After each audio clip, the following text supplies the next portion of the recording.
बच्चों, विरह विदग्ध राधा पवन को दूतिका बनाकर भेज तो रही हैं, लेकिन उनकी दूती न सुन सकती है, न कह सकती है, न बोल सकती है। तो फिर क्या संदेशवाहक ऐसा हो? आइए 11वां और 12वां पद देखते हैं। तू देखेगी जलतन को जा वहीं तदगता होंगे लोने नयन उनकी ज्योति उत्कीर्णकारी। मुद्रा होगी वरवदन की मूर्ति सी सौम्यता की, सीधे साधे वचन होंगे सिक्त सुधा से। 12वां पद देखें। नीले फूले कमल दल सी श्याम की गात की श्यामता है, पीला प्यारा वसन कट में पहनते हैं फबीला। छूटी काली अलक मुख की कांति को है बढ़ाती, सद वस्त्रों में नवल तन की फूटती सी प्रभा है। राधा ने कहा, ए पवन, तू मथुरा के वातावरण में जाकर के स्वयं के साथ तादाद में कैसे स्थापित करेगी? क्योंकि राधा की संदेश वाहिका ना तो देख सकती है, ना बोल सकती है, ना पहचान सकती है, तो फिर करेगी क्या? राधा ने युक्ति बताई। होंगे जलत तन को, जलत तन वो काले मेघ वर्ण वाले श्रीकर्ण को जो बादलों की तरह होंगे, अर्थात श्रीकर्ण का श्याम सुंदर शरीर मन को बड़ा ही आकर्षक लगेगा। होंगे लोने नयन, लोने सुंदर, उनके सुंदर नयन तुझे प्रकाश बिखेरते हुए दिखाई पड़ेंगे।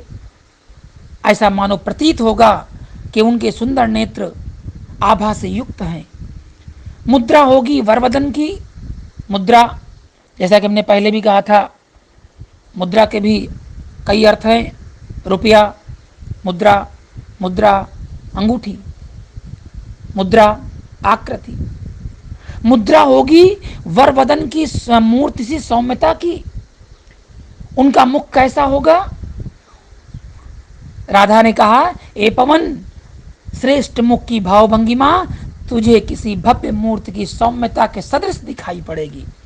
अर्थात उनका सुंदर मुखमंडल और मूर्ति की सौम्यता धारण किए हुए मिलेगा, और उनके अमृत से सने वचन, प्रेमासिक्त वचन, वो सीधे साधे भले ही प्रतीत हों, लेकिन वह तेरे मन को बरबस आकृष्ट कर लेंगे। ए पवन, तू जाना और भगवान कृष्ण को इसी प्रकार से पहचान लेना।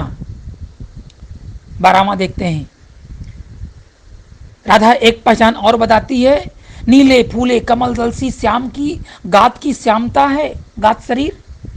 हे पवन, जिस प्रकार से नीले खिले हुए कमल पुष्पों में, उसके समूह में श्याम पुष्प अलग दिखाई पड़ता है, उसकी श्यामल छवि मन को स्वतः ही मुग्धकारी बना देती है, वैसे ही भगवान कृष्ण का सांवला रंग बड़ा ही मनोरम है।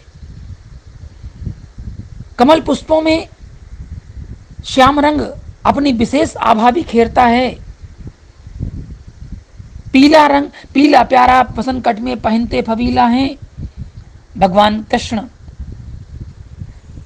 उनका आकर्षक पीला रंग वो कमर पर धारण करते हैं, कट कमर। पीला प्यारा वसन कट में पहनते फबीला हैं, सुंदर पहनते हैं। छूटी काली अलक मुख की कांति को है बढ़ाती।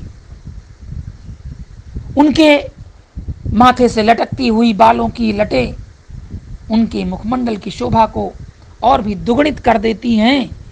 सद वस्त्रों में नवल तन की फूटती सी प्रभा है। सुंदर वस्त्रों में उनका रमणीय शरीर, उनकी कांति और भी आकर्षक हो जाती है। ऐसे सुंदर मनोहर वातावरण को प्राप्त कर ए पवन, तू पहचान लगी मेरे श्याम को, जहाँ पर मेरे श्याम नीले कमल दल के पुष्पों की भांति उनकी आभा प्यारा वसन कमर में धारण करते हैं और मुख मुद्रा मन को बरबस आकृष्ट कर लेती है। ए पवन, तू मुझे पहचान लेना, वही मेरे श्याम है। बच्चों, काव्य सौंदर्य को लिखना नहीं है, समझना है। भाषा खड़ी बोली है, शैली प्रबंधात्मक है, अलंकार, उपमा और अनुप्रास का प्रयोग किया गया है। श्रृंगार रस का दूसरा पक्ष, जिसे हम विप्रलंब भी कहते हैं, वियोग श्रृंगार, विप्रलंब श्रृंगार प्रसाद गुण है और छंद मंदाक्रांता है। 13वां पद है, सांचे ढाला सकल वपु है दिव्य सौंदर्यशाली, सत्पुष्पों से सुगंध सुरभि उसकी प्राण संपोषिका है। दोनों कंधे वृषभ वर से हैं बड़े ही सजीले, लंबी बाहें कर कलबसी सत्य की पेटिका हैं। 14वां देखते हैं, राजाओं सा सिर पर लसा दिव्य आपीड होगा, शोभा होगी उभय श्रुति में स्वर्ण के कुंडलों की, नाना रत्ना कलित भुज में मंजू केयूर होंगे, मोती माला लसित उसका कंबुसा कंठ होगा। प्रस्तुत पद में इन काव्य पंक्तियों में देखा जाए तो राधिका पवन दूतिका को अपने प्रीतम भगवान कृष्ण की शोभा का, उनकी पहचान का, उनके दिव्य सौम्य शरीर का पवन को परिचय कराती हैं। ए पवन तू जाएगी, तूने पहचानेगी कैसे? व्याख्या में देखें, राधा कहती हैं, ए पवन सांचे ढाला सकल वपु दिव्य सौंदर्यशाली। उसके पहले शब्दार्थ देखते हैं, सकल वपु संपूर्ण शरीर, दिव्य देवताओं जैसा अलौकिक, सुरभि सुगंध, प्राण संपोषिका प्राणों को पोषित करने वाली, कलभ करसी हाथों की सूंड जैसी, लसा सुशोभित, आपीड मुकुट, मंजू सुंदर, कंबुसा शंख जैसा। राधा पवन से कहती हैं, ए सखी पवन, व्याख्या में देखें, मेरे भगवान श्री कृष्ण का सारा शरीर सांचे में ढली हुई मूर्ति के समान सुडौल और देवताओं जैसी अलौकिक कांत से युक्त सौंदर्य संपन्न दिखाई पड़ेगा। दिव्य सौंदर्यशाली सारा शरीर देवताओं के जैसा एक सांचे में मूर्ति के समान ढला हुआ दिखाई पड़ेगा, अर्थात उनका अंग अंग समुचित है, जैसा प्रत्येक अंग को होना चाहिए वैसा दिखाई पड़ेगा। सत्पुष्पों से सुरभ उनकी प्राण संपोषिका है, उनके शरीर से निकलने वाली सुगंध पुष्पों के सुगंध के समान प्राणों का पोषण करने वाली है। अर्थात जिस प्रकार से उत्तम पुष्पों की सुगंध मन को प्रफुल्लित कर देती है, वैसे ही उनके शरीर से सुगंध स्रावित होती है, निकलती है। दोनों कंधे, उनके कंधे कैसे होंगे, स्कंध कैसे होंगे? बोले वृषभ वर, श्रेष्ठ सांड की तरह, श्रेष्ठ बैलों की तरह, बड़े ही सजीले, अर्थात उनके चौड़े स्कंध मन को स्वतः ही बरबस आकृष्ट कर लेंगे। लंबी बाहें, और बाहें कैसी होंगी? लंबी होंगी। भुजाएं व्यक्ति की लंबी अच्छी लगती हैं। भगवान राम के भी संदर्भ में भुजाओं के में लिखा गया था आजानुबाहु, भुजाएं आजानुबाहु होनी चाहिए। लंबी बाहें करकलब सी शक्ति की पेटिका हैं, वो हाथी की सूंड जैसी मांसल, अर्थात मांसल हाथ, मांसल भुजाएं, और कैसी हैं? बोली शक्ति की पेटिका है, वो हाथी के सूंड के समान शक्ति से संचित हैं। अर्थात भगवान कृष्ण की दोनों ही भुजाएं शक्ति से संपन्न हैं। 14वां देखते हैं, राजाओं सा सिर पर लसा दिव्य आपीड होगा, और ऐसे नहीं दिखाई पड़ेंगे। ए पवन, उनके सिर पर राजाओं के समान अलौकिक कांति युक्त सुंदर मुकुट सुशोभित होगा। शोभा होगी उभय श्रुति में स्वर्ण से कुंडलों की, उनके कानों में स्वर्ण कुंडल शोभा बिखेरते हुए दृष्टिगत होंगे। अर्थात भगवान कृष्ण, हम सभी जानते हैं कि सुंदर कुंडल धारण किए रहते हैं, नाना रत्ना कलित भुज से। नाना, यहाँ पर नाना के दो अर्थ हैं, अनेक प्रकार के, विविध प्रकार के, और एक हमारा जो ननिहाल होता है वहाँ पर जो नाना होते हैं, एक रिश्ता होता है। नाना रत्ना कलित भुज में केयूर मंजू होंगे, भगवान श्री कृष्ण के उन सुंदर भुजाओं में हम अगर देखेंगे तो वहाँ पर सिर पर उनके मस्तक पर सुंदर आपीड होगा, मुकुट होगा, कानों में सुंदर कुंडल होंगे और उनके दोनों भुजाएं कैसी होंगी? रत्नों से परिपूर्ण होंगी। नाना रत्नाकलित, रत्नों से जड़ी हुई, रत्नों से विभूषित उनकी भुजाएं बाजूबंद वहाँ पर सुशोभित हो रहे होंगे और मोती माला लसित उनका कम्ब सा कंठ होगा। कम्ब शंखाकार होता है। शंख के आकार की गर्दन भगवान श्री कृष्ण की सुडौल सुंदर गर्दन मोतियों की माला से सुशोभित हो रही होगी। ए पवन तू जाना और मेरे श्री कृष्ण को पहचान करके, ऐसा उनका सुंदर शरीर है, ऐसा उनका सुंदर श्यामल गात है। इस प्रकार से राधा कहती हैं कि पवन तू पहचान करके भगवान श्री कृष्ण को मेरी विरह व्यथा से अवगत करा देना। काव्य सौंदर्य देखें, भगवान श्री कृष्ण ने कृष्ण के एक एक अंग का बड़ा ही सुंदर चित्रण, एक एक अंग का बड़ा ही मार्मिक चित्रण, एक बिंब प्रस्तुत किया है हरियोधन जी ने अपने काव्य के माध्यम से। भाषा खड़ी बोली शैली प्रबंधात्मक है और अलंकार यहाँ पर उपमा का ज्यादा प्रयोग किया गया है।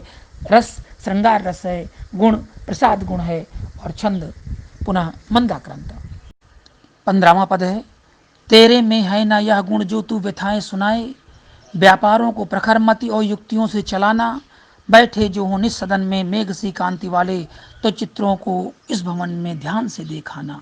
16वां देखते हैं, जो चित्रों में विधुएं विरह विधुएं विधुरा का मिले चित्र कोई, तो जाके निकट उसके भाव से यूं हिलाना, प्यारे के हो चकित उससे चित्र की ओर देखें, आशा है सुरति उनको हो सकेगी हमारी। और एक और देखें, जो कोई भी इस सदन में चित्र उद्यान का हो और प्राणी विपुल घूमते बावले से, तो जाके निकट उसके और यूं हिला के उसे भी देवात्मा को सुरति ब्रज के व्याकुलों को कराना। बच्चों, राधा ने देखा कि उसका संदेशवाहक, उसकी संदेशवाहिका वह तो संदेश को कैसे कहेगी, वह तो मुखविहीन है।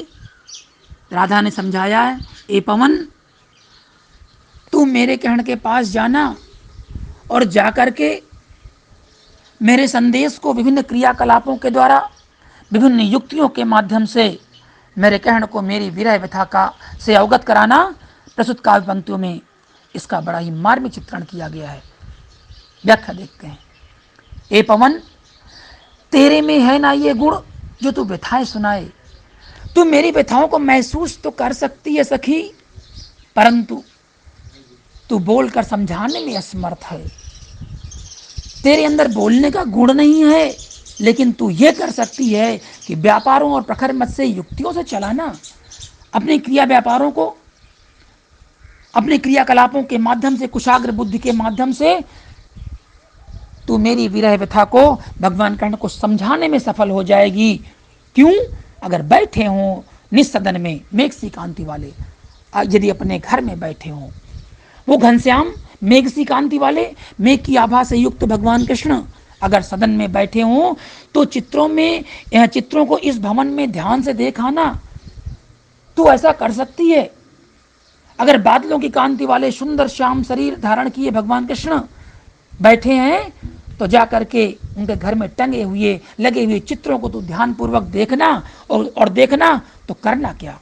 जो चित्रों में विरह विधुरा का कोई चित्र मिले, अगर वहां किसी वियोगिनी का चित्र लगा हो, किसी दुखी नारी का, किसी दुखी स्त्री का चित्र लगा हो, तो पवन तू ये कर सकती है कि जाके सन्निकट उसको भाव से यूं हिलाना। पवन दीवार पर लगे हुए चित्रों को हिला सकती है। राधा ने समझाया, तू जाकर के उसके पास और उस चित्र को हिलाना, और हिलाएगी तो इससे होगा क्या, प्यारे हों के चकित उस चित्र की ओर देखें। दीवार पर लगे हुए चित्र में जब हलचल उत्पन्न होगी, तो भगवान कृष्ण का ध्यान भंग होकर के उस चित्र की ओर जाएगा और आशा है यूं सुरति उनको हो सकेगी हमारी। तब उस विरहिणी के चित्र को देखकर अवश्य उन्हें मेरी याद आ जाएगी। राधा को ऐसा विश्वास है।